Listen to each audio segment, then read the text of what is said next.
Welcome to Vijaypath all exam preparation. आप सभी का एक बार फिर से हार्दिक स्वागत है। और क्लास 9th में साउंड के चैप्टर को आगे हम कंटिन्यू करने वाले हैं, जिसमें आज का जो मेन सेक्शन रहेगा वो है propagation of sound through air. And then उसके बाद हम डिस्कस करेंगे कि sound can not travel through vacuum. Most important topic है जो कि आपके एग्जाम पॉइंट ऑफ व्यू से आपके क्वेश्चंस के लिए इंपॉर्टेंट रहता है। आपके एग्जाम में यहाँ से क्वेश्चन बनते हैं, तो इनको हम वन बाय वन डिस्कस करते हैं। ठीक है, सो आपके पास जो यहाँ पर टॉपिक है वो है propagation of sound through air. और सेकंड हम टॉपिक डिस्कस करने वाले हैं कि sound can not travel through vacuum. हमने लास्ट प्रीवियस क्लास में साउंड को डिस्कस किया था कि क्या वो लॉन्गिट्यूडनल वेव है, क्या वो ट्रांसवर्स वेव है, क्या उसमें क्रस्ट ट्रफ का केस आता है, या फिर उसमें जो है वो कंप्रेशन एंड रेयरफेक्शन का केस जो है वो यहाँ पर बनता है। ठीक है, तो उसको हम एक बार डिस्कस कर लेते हैं। यहाँ पे सबसे पहले हम बात कर रहे हैं sound is a longitudinal wave. How does sound travel through air? क्या साउंड एक लॉन्गिट्यूडनल वेव है? क्या वो एयर में आसानी से ट्रेवल कर जाती है? तो इनको हम आराम आराम से जो है वो डिस्कस करने वाले हैं। ठीक है, तो सबसे पहले हमें ये पता होना चाहिए कि यहाँ पर साउंड की जब हम डिस्कशन करेंगे तो साउंड जो है, जो मैं आपसे बात कर रहा हूं, तो क्या बीच में जो हमारे पास मीडियम है क्या वो एयर है? बीच का जो मीडियम है, हाँ बिल्कुल एयर है, तभी तो मेरी आवाज आप तक पहुंच पा रही है।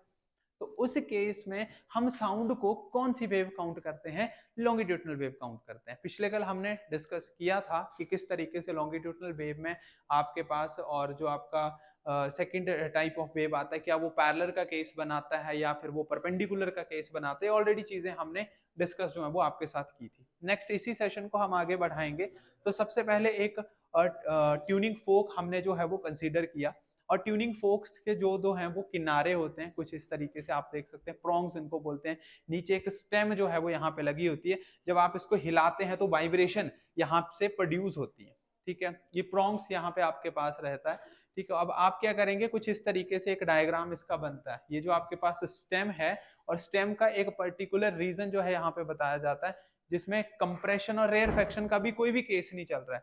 लेकिन जब ये वाइब्रेशन फॉर्मेट में कंसीडर की जाती हैं, तो कहीं ना कहीं पे जब वाइब्रेशन में हमने इसको कंसीडर किया, तो after striking the tuning fork to the rubber pad, ये जब हम इसको क्या करते हैं, हिट करते हैं, तो एक जो इसका प्रोंग है वो दूसरे के साथ क्या कर जाता है, हिट कर जाता है। तो हिट करने की वजह से यहाँ पर केस कुछ इस तरीके का बनता है। जब ये हिट करते हैं, ठीक है, जब ये हिट करेंगे तो केस आपका कुछ इस तरीके का बनेगा, जहां पर ये अपने लिए एक स्मॉल डिस्टेंस क्रिएट करते हैं, और कुछ डिस्टेंस के बाद जो है वो अपने लिए कैसा डिस्टेंस कंसीडर किया जाता है, इनके द्वारा रेयरफेक्शन का डिफरेंस जो है वो कंसीडर किया जाता है। अभी हुआ क्या, जब ये एक दूसरे के बिल्कुल आउटवर्ड में है, तो आपके पास केस कौन सा बना, कंप्रेशन का। ठीक है, और जब ये एक दूसरे के इनवर्ड में आएंगे, जैसे दो जो यहाँ पे इनके प्रोंग्स हैं, ये जब बाहर की तरफ खुले हुए हैं तो केस बनता है कंप्रेशन का। और जब ये इनवर्ड हैं, अंदर की तरफ है, तो ध्यान रखेंगे आपके पास केस कौन सा बनेगा, आपके पास केस बनेगा रेयरफेक्शन का। ये सबसे मोस्ट इंपॉर्टेंट कॉन्सेप्ट आपको यहाँ पे ध्यान में रखना। ये जो कि हमने पिछले कल लास्ट क्लास में भी डिस्कस किया था लॉन्गिट्यूडनल वेव के बारे में, वहीं से हम इसको रिलेट कर रहे हैं। The compression move ahead because the air is elastic in nature. यहाँ पे हम डिस्कस कर रहे हैं कंप्रेशन जो हो रहा है वो किसकी वजह से हो रहा है, क्योंकि एयर जो है वो कौन सा नेचर रिप्रेजेंट कर रही है, यहाँ पे इलास्टिक नेचर जो है वो रिप्रेजेंट कर रही है। उसके बाद ये देखो, जब आप इसको हिलाएंगे तो आपके पास कुछ इस तरीके का स्ट्रक्चर यहाँ पे शो होता है। आपको ऑलरेडी ये पता चल जाएगा कि कहाँ पर डिस्टेंस ज्यादा हो रहा है, कहाँ पर डिस्टेंस जो है वो कम हो रहा है, यानी कि किस पोजीशन पे वो कंप्रेशन का और किस पोजीशन पे रेयरफेक्शन का केस बन रहा है, वो आप ऑलरेडी यहाँ पे चेक कर सकते हैं। जैसे हमने एक रबर बैंड को स्टिच किया हुआ है, जब आप उसको यहाँ पे हिट करते हैं, हिलाते हैं, तो मूवमेंट कुछ इस तरीके से आती है। जो रेड कलर आपको शो हो रहा है यहाँ पर, ये जो रेड कलर आपको यहाँ पे विजिबल हो रहा है, तो रेड कलर आपको क्या शो कर रहा है कि सारी की सारी चीजें जो एक दूसरे के साथ कंजस्टेड है, कंप्रेशन। और बाकी जो रेड के अलावा जो ब्लू लाइन आपको शो हो रही है, वो आपको बता रही है रेयरफेक्शन का केस। तो साउंड को हम आसानी से यहाँ पे कंप्रेशन एंड रेयरफेक्शन के केस में बिल्कुल आसानी से समझ सकते हैं। ये चीजें जो है वो आपको यहाँ पर ध्यान में रखनी है। ठीक है, नेक्स्ट आता है how does sound travel through air when we talk, जब मैं आपसे बात कर रहा हूं तो साउंड किस तरीके से ट्रेवल करती है, एक इनिशियल पॉइंट से लेके एक एंडिंग पॉइंट तक, ठीक है। एयर कॉलम्स हैं हर जगह पे, बीच बीच में क्या होगा, स्पेस होगा। आपको पता है एयर के मॉलिक्यूल जो होते हैं वो दूर दूर होते हैं, सॉलिड लिक्विड गैस, आपने ऑलरेडी मैटर के चैप्टर में इसको डिस्कस किया हुआ है। ये यहाँ पे ऑब्जेक्ट है, ठीक है, ये लिसनर है, ठीक है, और यहाँ से कोई एक आदमी जो है वो आपको क्या कर रहा है, आवाज लगा रहा है किसी बिल्डिंग से हाइट से। अब इस तरीके का ये केस बन रहा है। जब ये केस यहाँ पे आपके पास बना तो देखो, जब ये बोल रहा है तो आपको एक चीज यहाँ पे पता चल रही है कि यहाँ पर किसी किसी केस में डिफरेंस कम आ रहा है, किसी केस में डिफरेंट ज्यादा है, किसी केस में यहाँ पे डिफरेंस कम है और किसी में ज्यादा है। इसका मतलब है आपके पास कंप्रेशन और रेयरफेक्शन का केस बन रहा है। जब कोई एक आदमी आपको ऊपर से बुला रहा है, हेलो अगर वो कर रहा है, तो यहाँ पर साउंड जो है वो अपना नेचर जो है वो रिप्रेजेंट करती है। That means compression and rarefaction का केस आपके पास बन रहा है। ये बेसिकली एक एग्जांपल, आप यहाँ पे अगर एग्जाम में क्वेश्चन बनता है कि आप एक एक्सप्लेन करो यहाँ पे एक मेथड कि किस तरीके से साउंड एयर में ट्रेवल करती है, तो आपको यही वाला डायग्राम जो है वो बनाना है, ठीक है, कंप्रेशन एंड रेयरफेक्शन का। अब ऐसा नहीं कि आपने एक बिल्डिंग बना दी या स्ट्रक्चर बना दिया, आपको जो डायग्राम बनाना है वो कुछ इस तरीके का बना सकते हैं आप, ये वाला जो है, ठीक है, आउटवर्ड एंड इनवर्ट का। तो आपको ये वहां पे प्रॉपर चीजें मतलब आप बता सकते हैं कि किस केस में वो आपका कंप्रेशन का केस आता है और किस केस में आपके पास रेयरफेक्शन का केस आता है। इन दोनों चीजों को आप यहाँ पे समझा सकते हैं। नेक्स्ट अगर यहाँ पे हम डिस्कस करें, to show the sound can not travel through the vacuum, ये इसका सेकंड। हमने प्रोपेगेशन की बात तो कर ली कि साउंड क्या करती है, प्रोपेगेट करती है, एक जगह से दूसरी जगह जाती है, रेयरफेक्शन एंड कंप्रेशन का केस बनाती है। लेकिन अब हम ये डिस्कस करने वाले हैं कि क्या साउंड वैक्यूम में ट्रेवल करती है। हम तो जानते हैं कि नहीं करती है। ट्रेवल करने के लिए सॉलिड, लिक्विड या गैस का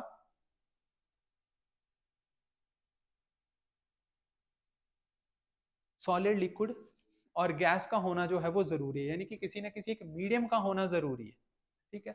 तो वही चीज यहाँ पे आपको बताई जा रही है कि कौन सा मीडियम यहाँ पे हमें चाहिए। तो हम ये यहाँ पे प्रूफ करने वाले हैं कि sound can not travel through a vacuum. तो सबसे पहले हमने एक डेमोस्ट्रेशन मेथड यहाँ पे कंसीडर करना है। यहाँ पे क्या चीजें कंसीडर करवाई जा रही हैं, एक जार ले लिया हमने, आपको एक क्वेश्चन बनता है यहाँ पे बेल का, कि आप इलेक्ट्रिक बेल को शो करो या एक ग्लास जार के अंदर बेल को शो करो कि साउंड जो है वो वैक्यूम में ट्रेवल नहीं कर पाती है। तो उसको हम कैसे प्रूफ करेंगे, एक जार हमने कंसीडर किया, ग्लास जार है, उसके अंदर हमने एक बेल रख दी और उसको किसी एक कॉक के साथ जो है वो टाइटली पैक्ड कर दिया है। इस जार के अंदर जितनी भी एयर थी उस सारी की सारी एयर को आपने क्या कर लिया, बाहर निकाल दिया। तो अंदर जो है वो कोई भी एयर पार्टिकल नहीं रहा। जहां पे एयर पार्टिकल नहीं होते हैं, कोई भी ऑब्जेक्ट बिना एयर पार्टिकल के सरवाइव कर रहा, तो हम उस कॉन्सेप्ट को क्या बोलते हैं, वैक्यूम बोल देते हैं। अब एयर निकाल दी हमने, ठीक है, एयर को ठीक है जी निकाल दो, इसको टाइटली पैक्ड कर दो और बेल को जो है वो एक इलेक्ट्रिक तरीके से जो है वो किसी स्विच के साथ आप कनेक्ट कर दो, ठीक है। अब होगा क्या, यहाँ पे यहाँ से आपने स्विच को ऑन ऑफ करना है। स्विच को जब आप ऑन ऑफ करेंगे तो अंदर जो है वो बेल तो बजेगी, क्योंकि स्विच ऑन करने से क्या होगा, इलेक्ट्रिक करंट पास होना स्टार्ट हो जाएगा। जब इलेक्ट्रिक करंट पास होना स्टार्ट हो जाएगा, यहाँ से वो फ्लो करना स्टार्ट कर गया, तो आपको जो है वो बेल जो है वो यहाँ पर अंदर वो टक टक जो है वो दिखाई तो देगी कि हाँ ये हिट कर रहा है। लेकिन जब आप इसके साथ कान लगाएंगे तो आपको सुनाई नहीं देगा। क्यों सुनाई नहीं देगा, क्योंकि यहाँ पर केस कैसा बन रहा है कि बेल ने स्टार्ट तो कर दिया रिंगिंग करना, ठीक है, जब हमने इसको वैक्यूम पंप के साथ भी कनेक्ट कर दिया है, ठीक है, वैक्यूम पंप के साथ, क्योंकि जितनी भी एयर है वो सारी की सारी वो बाहर निकाले। लेकिन जो मॉलिक्यूल्स ऑफ एयर हैं, ठीक है, उनको हमने बाहर निकाल लिया, ठीक है, आप देख सकते हैं इस तरीके से अंदर ही अंदर स्ट्राइक कर रहे हैं, आपस में इनकी फाइटिंग हो रही है, बाहर नहीं निकल पा रहे हैं। तो इसका मतलब अंदर जो बन गया वो बन गया वैक्यूम, और वैक्यूम की वजह से क्या होगा, ये देखो सारे के सारे पार्टिकल्स को आपने बाहर निकाल लिया, ये वैक्यूम पंप है, ठीक है। अगर मैं इसको एक बार फिर से रीस्टार्ट बताऊं, स्टार्टिंग कॉन्सेप्ट से, एक ग्लास जार लिया, अंदर एक बेल लगाई, इलेक्ट्रिक कनेक्शन दे दिया आपने, इलेक्ट्रिसिटी का कनेक्शन ऑन किया, अंदर अभी गैस मॉलिक्यूल है, हिट करेंगे, एक दूसरे को स्ट्राइक करेंगे, वैक्यूम पंप से सारी की सारी हवा को क्या कर लो, बाहर निकाल दो। जब अंदर कोई एयर पार्टिकल ही नहीं रह पाएगा, जब अंदर कोई एयर पार्टिकल ही नहीं रह पाएगा, तो इसका मतलब क्या हुआ, इसका मतलब ये हुआ कि जो आपकी साउंड है वो बाहर आपको नहीं सुनाई देगी। ये देखो जितने भी पार्टिकल हैं सारे के सारे बाहर खींच लिए। और ये क्वेश्चन आपको एक्सपेरिमेंटली वहां पे आना भी चाहिए क्योंकि आपको प्रॉपर प्रोसीजर वाई वहां पे लिखना है आपके एग्जाम में। जो भी आपका अगर ये क्वेश्चन बनता है 5 to 6 मार्क्स का क्वेश्चन बनता है, प्रॉपर एक डायग्राम के साथ नीट एंड क्लीन डायग्राम आपको बनानी है, प्रॉपर प्रोसीजर लिखना है कि किस तरीके से आप एक एक्टिविटी को यहाँ पे रिप्रेजेंट करेंगे कि sound can not travel through a vacuum.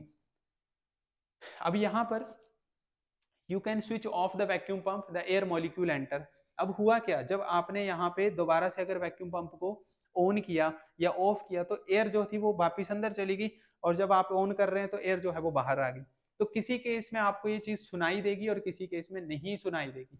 बोलने का मतलब कि जब एयर थी तो आवाज सुनाई दी, जब सारी की सारी एयर को बाहर खींच लिया तो आवाज नहीं सुनाई दी। इसका मतलब है जहां पे हम वैक्यूम क्रिएट कर रहे हैं वहां पर एयर सॉरी जो साउंड है वो हमें नहीं सुनाई देती है। तो ये पूरा का पूरा एक्सपेरिमेंट है। तो कंक्लूजन यही निकल रहा है कि साउंड को हम प्रोड्यूस तो कर सकते हैं वाइब्रेशन से, बट उसको सुनने के लिए, उसको ट्रैवल करने के लिए मटेरियल मीडियम का होना जरूरी है, जिसमें एयर, वाटर या कोई भी सॉलिड सब्सटेंस जो वो हो सकता है। सॉलिड लिक्विड गैस में साउंड ट्रैवल कर जाती है और वैक्यूम में साउंड ट्रैवल नहीं करती है। तो यही एक्सपेरिमेंट आपको आना चाहिए।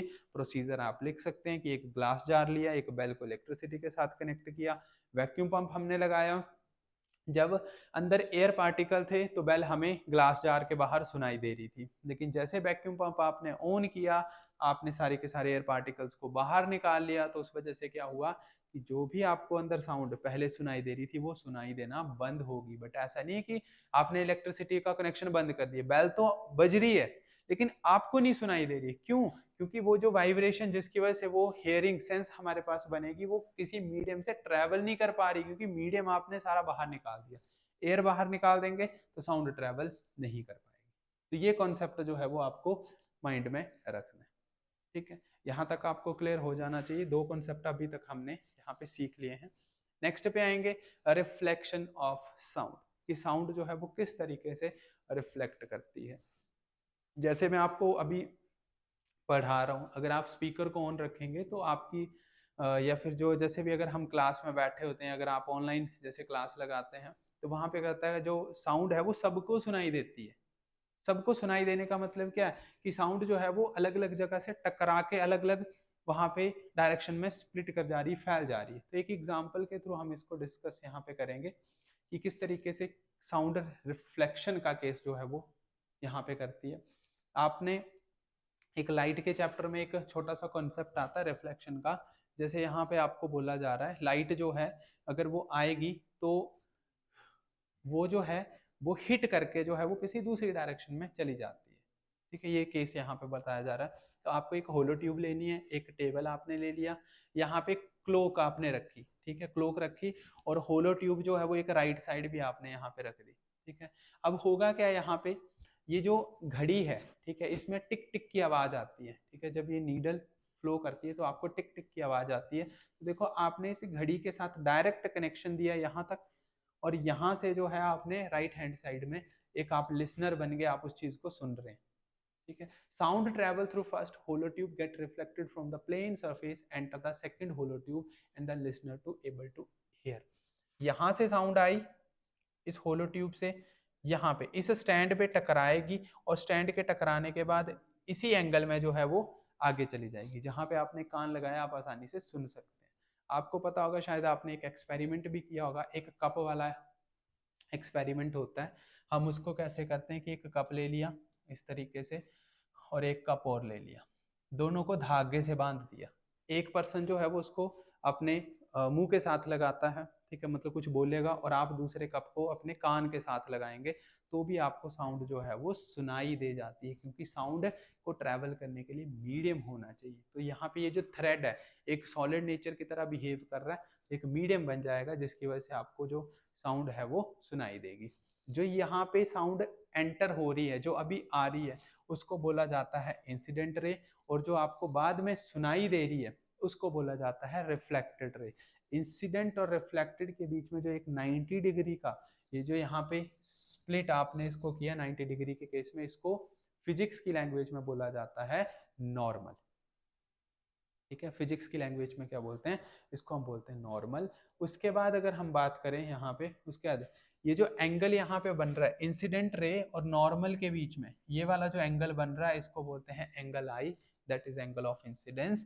और दूसरे केस में जो रिफ्लेक्टेड रे आपके पास बन रही है ये वाला, यहाँ पे जो एंगल आपके पास बनेगा इसको बोलेंगे एंगल ऑफ रिफ्लेक्शन। तो ध्यान रखेंगे हम केस किसका स्टडी कर रहे हैं, रिफ्लेक्शन ऑफ साउंड का। तो रिफ्लेक्शन ऑफ साउंड आपको बोलता है कि अगर आपने कोई यहाँ पे सरफेस रखा है, ये साउंड यहाँ से अगर आ रही है तो यहाँ से टकराने के बाद सेम एंगल पर वापस रिफ्लेक्ट होके जाती है। दैट मीन्स कि जितनी वैल्यू आपके एंगल आई की होगी उतनी ही वैल्यू एंगल आर की होगी। अगर एंगल आई जो है आपका 45 डिग्री का है तो एंगल आर जो है वो भी आपका 45 डिग्री का ही होगा। तो इसका मतलब क्या हुआ, sound is reflected from a flat surface. हाँ बिल्कुल सही है, साउंड जो है वो फ्लैट सरफेस से रिफ्लेक्ट हो जाती है, ठीक है, एक जगह से दूसरी जगह वो टकरा के पहुंच जाती है। और दूसरा ये बोला गया कि एंगल आई जो है वो हमेशा एंगल आर के इक्वल होगा, तभी आप उसको साउंड को प्रॉपरली जो है वो सुन सकते हैं, ठीक है। अगर वो एंगल आई और एंगल आर में डिफरेंस क्रिएट हो रहा है, इसका मतलब आपको प्रॉपरली आवाज जो साउंड है वो नहीं सुनाई देगी। ये बेसिकली एक एक्सपेरिमेंट आपके पास बताया गया। एक आप यहाँ पे कंसीडर कर सकते हैं, एक बड़ी सी पहाड़ी है, पिक्चर आपके सामने शो हो रही है, एक बड़ी सी पहाड़ी में एक पर्सन जो है अगर यहाँ पे खड़ा किया जाता है और जब वो यहाँ से बिल्कुल जोर से एक आवाज अगर लगाता है, ठीक है, तो वहां पे जो साउंड है वो बार बार आपको सुनाई देती है, ठीक है। जैसे अगर कोई आपका नाम जोर से अगर कोई पहाड़ी पे पुकारता है तो आपको जो है वो उसकी आवाज लंबे टाइम तक और बार बार रिपीट होती हुई सुनाई देगी। तो उसी केस को हम बोलते हैं यहाँ पे इको, ठीक है। इको का केस यहाँ पे निकल के आता है जब रेपिटेशन होती है साउंड की। अब हुआ क्या, मान के चलो आप यहाँ पे खड़े हैं इस पहाड़ी पे, ठीक है, और यहाँ पर आप खड़े हैं, आपने यहाँ पे बिल्कुल जोर से जो है वो कुछ वर्ड बोला आपने, और यहाँ से वो आवाज आएगी इस पहाड़ से टकरा के जो है वो वापिस आएगी। तो इसका मतलब रिफ्लेक्शन का केस बना। लेकिन रिफ्लेक्शन के साथ साथ यही आवाज जब दोबारा यहाँ पे जाएगी तो टकरा के जो है वो वापिस आती जाएगी। तो आपको जो है वो अपना ही नाम रेपिटेशन में सुनाई देना शुरू हो जाएगा। उसी कॉन्सेप्ट को बोला जाता है इको। ये वाला कॉन्सेप्ट जो है वो आपने अपने माइंड में रखना है। अब इसी को थोड़ा सा स्लाइड के थ्रू भी हम डिस्कस कर लेते हैं। एक ऑब्जर्वर ले लिया यहाँ पर, ऑब्जर्वर के बाद यहाँ पे ये ऑब्जर्वर है वो कुछ ना कुछ यहाँ पे बोलेगा। जैसे इसने बोला हेलो हेलो हेलो कुछ, he hear the same sound after some time. वो अपनी आवाज को बार बार, मतलब उसको अपनी आवाज जो है वो सुनाई दे रही है। जैसे पहाड़ पे अगर जोर से आपका नाम पुकारा जाता है, ठीक है, जैसे किसी का नाम है मान के चलो राम, ठीक है, तो कोई जोर से बोलता है तो आपको वो कैसे सुनाई देगा, राम राम राम राम राम, कुछ इस तरीके से। यानी कि पहले आवाज ज्यादा होगी फिर धीरे धीरे कम कम में होती जाएगी। तो बेसिकली क्या हो रही है, रेपिटेशन हो रही है, उसको अपनी साउंड जो है वो बार बार सुनाई दे रही है आफ्टर सम टाइम, ठीक है। उसके बाद बोला गया लेट अस अंडरस्टैंड। अब होता क्यों, मैंने आपको बता दिया, इको का केस है, ठीक है। The sound produce by the observer hit different surface. अब साउंड जो है वो यहाँ पर भी स्ट्राइक कर रही है, साउंड यहाँ पर भी स्ट्राइक कर रही है, साउंड यहाँ पर भी स्ट्राइक कर रही है, साउंड यहाँ पर भी स्ट्राइक कर रही है। तो डिफरेंट सरफेस पर जब ये स्ट्राइक करेगी वहां से वापिस आएगी तो कुछ ना कुछ टाइम तो लेगी लेगी। तो उस वजह से जो आपको साउंड है वो आपको कुछ टाइम के बाद सुनाई देगी। जो सबसे जल्दी जहां से टकरा के वापिस आएगी वो जल्दी सुनाई देगी, जो लॉन्ग डिस्टेंस ट्रेवल करके टकरा के वापिस आएगी वो आपको थोड़े से डिस्टेंस के बाद सुनाई देगी। And return after reflection from दो surface at different time interval. इसीलिए वो चीजें जो है वो आपको कुछ टाइम के बाद जो है वो सुनाई देती हैं। This reflection of sound from different surface is called echo. Basically जो रेपिटेशन हो रही है साउंड की बार बार, लेकिन किसकी वजह से, ध्यान रखेंगे कौन सा कॉन्सेप्ट लग रहा है फिजिक्स का, वो है रिफ्लेक्शन ऑफ साउंड। रिफ्लेक्शन का मतलब क्या है, साउंड जो है वो टकरा के आ रही है, ठीक है, जब वो टकरा के आएगी तो आपको बार बार सुनाई देगी। और उसी रेपिटेशन को आप किस नाम से जानते हैं, इको के नाम से जो है वो जानते हैं। तो यहां तक आपको कॉन्सेप्ट जो है वो क्लियर होना चाहिए। नेक्स्ट, इसके बाद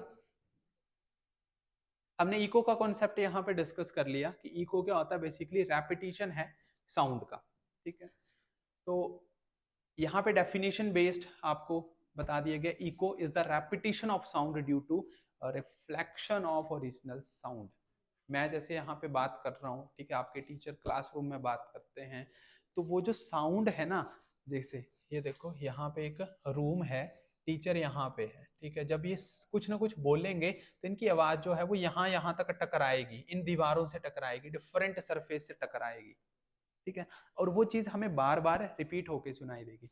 अब केस ये बनता है कि स्कूलों में तो ऐसा होता ही नहीं है कि हाँ हमें अपनी आवाज बार बार सुनाई दे रही है, तो ऐसा क्यों नहीं हो रहा? अगर मैंने आपको ये बताया कि हाँ एक बंद कमरे के अंदर या कोई भी एक रूम है, क्लासरूम है, आप अगर टीचर जोर से बोल रहा है तो हमें साउंड रेपिटेशन में आनी चाहिए, वो क्यों नहीं आ रही है? वो इसलिए नहीं आ रही है क्योंकि इस रूम में जो हमने मटेरियल यूज किया है वो साउंड को क्या कर ले रहा है, एब्जॉर्ब कर ले रहा है। थिएटर में भी ऐसा होता है, थिएटर में आपको पता होगा जोर से वो मूवी जो लगाई होती है उसकी साउंड जो होती है वो हैवी होती है, ठीक है, उस जो मूवी उन्होंने लगाई उसकी साउंड हैवी है, तो उस हैवी साउंड से वो जो आवाज है वो बार बार गूंजनी चाहिए, रेपिटेशन होनी चाहिए। इको का केस तो हो रहा है, लेकिन उस थिएटर के अंदर जो हमने मटेरियल यूज किया होता है वो इतना सॉफ्ट मटेरियल होता है कि उसके अंदर आवाज या साउंड जो है वो एब्जॉर्ब हो जाती है, तो उस वजह से ही हमें अपने स्कूल के क्लासरूम में ये चीज नहीं सुनाई देती। लेकिन अगर एक कोई नया घर बन रहा है, एक नया कोई खाली कमरा है, अगर जोर से आवाज लगाएंगे तो आपको रेपिटेशन में वो चीज सुनाई दे जाएगी, क्योंकि वहां पे ऐसा हमने कोई मटेरियल नहीं लगाया कि वो साउंड को क्या कर सके, एब्जॉर्ब कर सके। तो इसीलिए यहाँ पर बेसिकली रिफ्लेक्शन ऑफ साउंड की बात की जाती है, जो कि बार बार हमें रेपिटेशन की फॉर्म में सुनाई दे रही है। कंडीशन क्या होनी चाहिए इको के लिए? अब इको कब कब होती है ऐसा भी आपको पता होना चाहिए। आपको बोला गया the human ear can distinguish between the two sound wave only if there is the time difference of at least 1/10 of the second, यानी कि आपको जो रेपिटेशन है, जो साउंड आपको सुनाई देगी, ठीक है, दो जो आपके पास साउंड वेव्स हैं उनके बीच जो टाइम का डिफरेंस होना चाहिए वो 1/10 सेकेंड का डिफरेंस होना चाहिए, यानी कि दोनों को एक ही बारी में प्रोड्यूस करना है, नहीं, दोनों के केस में जो डिफरेंस है वो 1/10 सेकेंड का डिफरेंस जो है वो आना चाहिए। ये आपका फर्स्ट सिचुएशन बनती है, उसी कंडीशन को आप इको में काउंट करते हैं, ठीक है। ह्यूमन एयर का स्ट्रक्चर भी यहाँ पे आपको बताया जाता है। यहाँ पे जैसे कोई पर्सन हेलो बोल रहा है, ठीक है, तो वो धीरे धीरे क्या होगा, अगर कोई पर्सन आपको हेलो यहाँ पे बोल रहा है, ठीक है, उससे क्या होगा, ये धीरे धीरे हमारे कानों के अंदर तक जाएगा, ठीक है। ये देखो यहाँ पर हमें पहुंचने के लिए क्या लगा, टाइम लगा ना, ठीक है, तो वही चीज बोली जा रही कि 1/10 of the second when the sound enter air in the brain process the sound and we can able to understand it, जब तक वो हमारे कानों में पहुंचेगी तभी तो हम समझ पाएंगे।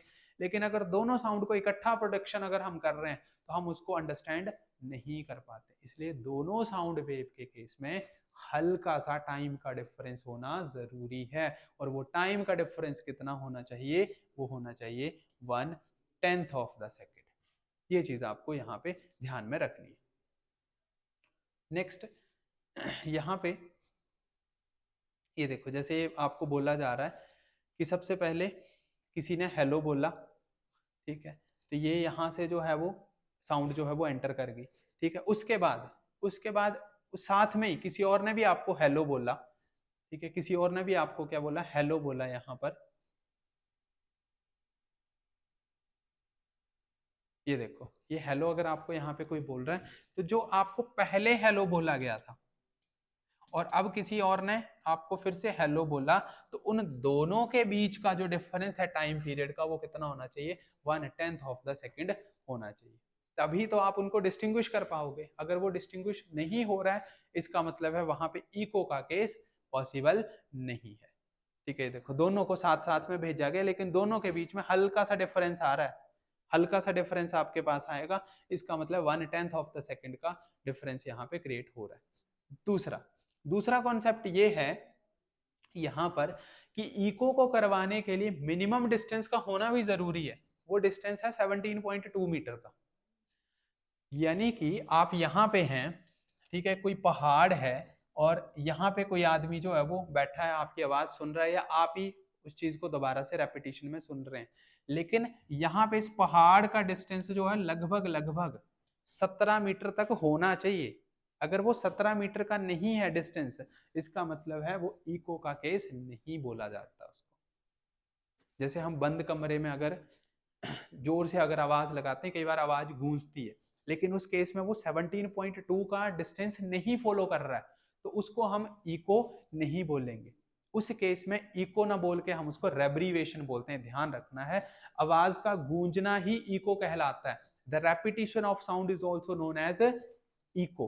बट कंडीशन का होना जरूरी है। रेपिटेशन एक बंद कमरे में भी होती है, थिएटर में भी होती है, लेकिन कंडीशन क्या है? सबसे पहली कंडीशन है 1/10 ऑफ द सेकंड का डिस्टिंग्विश होना चाहिए दो साउंड वेव्स में, और सेकंड आपको मैंने बताया 17.2 मीटर का गैप होना चाहिए, एक जो आपका ऑब्जर्वर है और दूसरा जो आपका लिसनर है, या जो आप उसको दोबारा अगर आप सुन रहे हो, तो 17.2 मीटर का डिस्टेंस होना जरूरी है। अगर वही चीज बंद कमरे में हो रही है, मान के चलो कि बंद कमरे में आपको आवाज बार बार सुनाई दे रही है, रिपीट हो रही है, तो आप उसको इको नहीं बोलेंगे। क्यों नहीं बोलेंगे? क्योंकि घर का जो कमरा होता है वो 17 मीटर लंबा थोड़ी ना होता है, तो उसको इको ना बोल के हम बोलते हैं रेब्रीवेशन। ये कॉन्सेप्ट भी आपको ध्यान में रखना है। अब इसको निकालते कैसे हैं? 17.2 मीटर का डिस्टेंस कैसे आया? तो फॉर्मूला लगाया जाता है यहाँ पे डिस्टेंस ओवर टाइम का। स्पीड का बड़ा सिंपल सा फॉर्मूला है, मोशन के चैप्टर में भी आप ऑलरेडी इसको पढ़ के आए हैं, डिस्टेंस अपॉन टाइम। डिस्टेंस का फॉर्मूला बन जाता है वेलोसिटी इनटू टाइम। हमें वेलोसिटी पता है साउंड की, ठीक है। एयर के केस में 25 डिग्री सेल्सियस पे टेम्परेचर पे अगर हम बात करें, या रूम टेम्परेचर पे, जो स्पीड ऑफ साउंड होती है वो होती है 344 मीटर पर सेकेंड। 344 मीटर पर सेकेंड आपने यहाँ पे भर दिया। आपके पास डिस्टेंस का फॉर्मूला है, डिस्टेंस का फॉर्मूला है वेलोसिटी इनटू टाइम। वेलोसिटी में आपने वैल्यू पुट करनी है। वेलोसिटी आपके पास है 344, और टाइम आप ऊपर पढ़ के आए, टाइम का होना 1/10 सेकंड का होना जरूरी है, इसलिए टाइम आपने फिल कर दिया 1/10। ओपन करेंगे तो ये बन जाएगा 34.4। अब मैंने आंसर 34.4 निकाला, बट यहाँ पे तो क्वेश्चन में 17.2 है। अब ये 17.2 कहाँ से आया?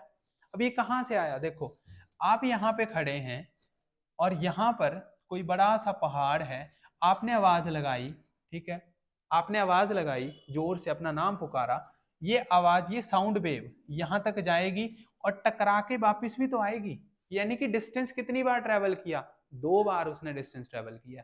एक बार डिस्टेंस ट्रेवल नहीं हुआ, 2 बार डिस्टेंस ट्रेवल हुआ। इसलिए डिस्टेंस को आपने किससे डिवाइड करना है? 2 से डिवाइड करना है। अगर डिस्टेंस को 2 से डिवाइड नहीं करेंगे तो वो सिंगल टाइम के डिस्टेंस को कैच नहीं कर पाता, ठीक है। तो एक मिनिमम डिस्टेंस, यानी कि ये वाला डिस्टेंस जो है वो 17.2 मीटर का होना जरूरी है, इसलिए हम इसको 2 से डिवाइड कर रहे हैं, ठीक है। ये कॉन्सेप्ट आपको अपने माइंड में जो है वो सेट करके चलना, क्योंकि जब भी हम जोर से बोल रहे, इको का केस कब आता है? टकरा के साउंड वापस आएगी। तो जैसे अगर मैं बोल रहा हूँ तो वो टकराएगी, फिर वापस भी तो आएगी। यानी कि डिस्टेंस कितनी बार ट्रेवल किया उसने? 2 बार उसने डिस्टेंस ट्रेवल किया, तो 17.2 मीटर का डिस्टेंस होना जरूरी है। आप देख सकते हैं यहाँ पे आपको बोला गया कि एक ह्यूमन, ये कोई आवाज यहाँ पे लगा रहा है, ठीक है। इसको मैं आपको बता देता हूँ। यहाँ पर आपके पास एक ये ह्यूमन है। The distance between the observer and the reflecting surface is 17.2 metre. अब यहाँ पर हुआ क्या? जैसे ये साउंड को बोल रहा है, ठीक है, कुछ बोल रहा है, तो बोल, अगर इसके साउंड के प्रोडक्शन के बाद ये साउंड पहले तो उस माउंटेन के साथ टकरा रही है, और उस टकराने के बाद वापिस भी तो आ रही है, तो टोटल डिस्टेंस जो है वो 34.4 है। यानी कि आने का भी, जाने का भी, इंसिडेंट का भी, रिफ्लेक्टेड का भी। लेकिन हमारे पास मिनिमम डिस्टेंस कितना होना चाहिए? 17.2, क्योंकि जितना डिस्टेंस जाने में होगा उतना ही तो आने में होगा, तो मिनिमम डिस्टेंस का होना जरूरी है, that is 17.2 metre. Second, third case बोला गया, echo can be heard only if the reflecting surface is very large. Echo का केस तभी पॉसिबल हो पाता है जब रिफ्लेक्टिंग सरफेस जो है वो काफी बड़ा है, हमसे काफी बड़ा है। जैसे पहाड़ की बात की अभी हमने, ठीक है, माउंटेन की, तो आपको देखो इंसान कितना सा है, ह्यूमन कितना, और एक माउंटेन है, एक फॉरेस्ट का एरिया, एक बड़े बड़े जो पत्थर होते हैं, स्टोन्स हैं, वो कितने बड़े हैं। तो जहां से आवाज टकरा रही है वो थोड़ा बड़ा होना चाहिए, ठीक है। जैसे अगर मैं यहाँ पे अगर कुछ चीज बोल रहा हूँ, तो दीवारें क्या है? बड़ी है ना, ठीक है। टकराने, जो मेरी साउंड है वो कहाँ पे टकराएगी? दीवारों से टकराएगी। तो दीवार ऐसा तो नहीं कि एक सिंगल ईंट से बनी है, वो तो मल्टीपल ब्रिक से बनाई गई है, तो इसका मतलब वो चीज बड़ी होना जरूरी है, तभी वो इको का केस जो है वो हमारे पास बनता है, ठीक है। नेक्स्ट है why echo is not heard everywhere. अब यही सेम केस यहाँ पे मैंने बता दिया कि इको को हम हर जगह पे क्यों नहीं सुन सकते? Can echo be heard at this place? क्या ये जो आपका माउंटेन है, क्या यहाँ पर भी आपको इको का कॉन्सेप्ट सुनाई देगा? यहाँ पे बोला echo can only hear if the surface is rigid. Echo सिर्फ और सिर्फ कहाँ पे होती है? जहाँ पे जो आपका सरफेस है वो कैसा है? रिजिड हो। क्या यहाँ पे वो सुनाई देगी? ये आपका फॉरेस्ट एरिया है। Echo cannot be hear if the mountain are covered with the tree because tree absorb sound. अगर हम फॉरेस्ट के एरिया में खड़े हैं, जोर से अगर आवाज लगा रहे हैं, घने जंगल हैं, ठीक है, आवाज टकराएगी लेकिन वापस हम तक नहीं पहुंच पाएगी, क्योंकि जो ट्री हैं वो क्या कर लेते हैं? साउंड को अपने अंदर ऑब्जर्व कर लेते हैं, अपने अंदर जो है वो क्या करवा लेते हैं? एंटर करवा लेते हैं। नेक्स्ट इसके बाद आपके पास रहेगा कि ये जैसे भीड़ भाड़ वाला एरिया है, आप यहाँ पे देख सकते हैं पब्लिक जो है वो ज्यादा यहाँ पे शोर होगा, तो इको हमें कहाँ पर नहीं सुनाई देगी? जहां पर क्या है? सबसे ज्यादा डिस्टरबेंस है। इको को होने के लिए साइलेंट जोन का होना भी जरूरी है। अगर डिस्टरबेंस होगी तो जो हमारी साउंड है वो उसी के बीच में स्किप हो जाएगी, उसी के बीच में दब जाएगी, तो हमें इको नहीं सुनाई देगी, रेपिटेशन नहीं होगी साउंड की, ठीक है। उसके बाद आता है can echo hear this place? एक बंद रूम है यहाँ पे, तो यहाँ पे बोला जा रहा है कि हमें इको हाउस में नहीं सुनाई देगी। मैंने भी आपको यही बोला, स्कूल में हमें इको क्यों नहीं सुनाई देती है? क्योंकि हमने वहां पे जो भी मटेरियल यूज किया होता है, जो भी डेस्क हैं, बेंचेस हैं, दीवारें हैं, दीवारों पे पोस्टर्स लगाए होते हैं, स्कूल के उसमें दीवारों पे जो की छत होती है उसको हमने सीलिंग की होती है, या नीचे जो है मैट बिछाई है, तो ऐसा मटेरियल हमने यूज किया जो साउंड को क्या करे? एब्जॉर्ब करे। ऐसे कंपोनेंट जो साउंड को एब्जॉर्ब करते हैं वो इको को किसी भी तरीके से परफॉर्म नहीं करवाते हैं, तो वहां पे उस केस में इको जो है वो पॉसिबल नहीं हो पाती है।